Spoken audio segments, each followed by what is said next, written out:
হাসিনার বাড়ি তো বাংলাদেশে না, শেখ হাসিনার বাড়ি হচ্ছে ভারতে। সে ভারতে আছে, তাকে এখন ভারত থেকে নিয়ে এসে বাংলাদেশে শাস্তি দিতে হবে, তাকে ফাঁসি রায় কার্যক্রম করতে হবে। তাহলে ওই বাড়িটা শুধু শুধু পড়ে থাকার কি মানে, আমি তো বুঝি না। আর প্রশাসনের সাথে যেই জনগণের পাল্টা যেই ধাওয়া, আপনারা সবাই জানেন যে আমরা শিক্ষার্থীরা যারা আছি আমরা আসলে কি চাই, দেশের জানমাল রক্ষা করা। তো আমরা কোনোভাবেই চাইবো না যেন বাংলাদেশে কোনো ধরনের জানমালের ক্ষতি হোক বা কোনো প্রাণহানি হোক। সুতরাং আমরা সকাল থেকে সহ্য করে আছি, আমাদের ভাইরা এখনো চুপচাপ আছে, কেউ কিছু বলছে না। কিন্তু আপনারা আমাদেরকে বাধ্য করবেন না কঠোর থেকে কঠোর হওয়ার জন্য। আমরা 2024 সালের আন্দোলনে 5ই আগস্টের পরে ছাত্র জনতা, কৃষক, শ্রমিক, রিক্সাওয়ালা প্রত্যেকে শেখ হাসিনাকে লাল কার্ড দেখিয়ে দিয়েছে।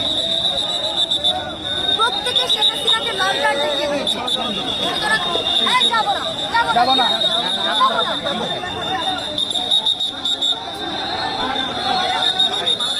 আমরা সকাল থেকে ধৈর্য ধারণ করতেছি শিক্ষার্থীরা, সকাল থেকে আমাদের উপরে শেখ হাসিনার বাংলাদেশে কোনো ধরনের এক্সিস্টেন্স নেই বা থাকতে পারে না।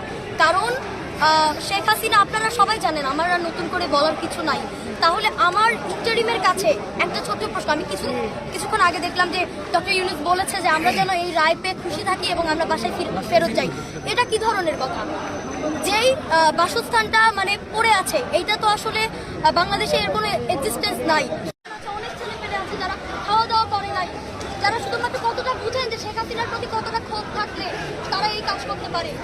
একজন সরকারের প্রতি কতটা ক্ষোভ থাকলে তারা হচ্ছে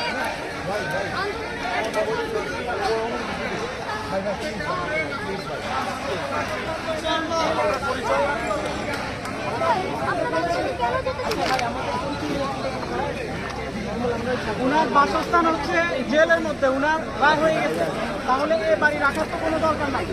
এটা রাষ্ট্রীয় যে মানে কি বলেন, রাষ্ট্রীয় জায়গাটা অপচয় হচ্ছে এখানে। আমরা চাচ্ছি 32 ভেঙে এখানে পাবলিক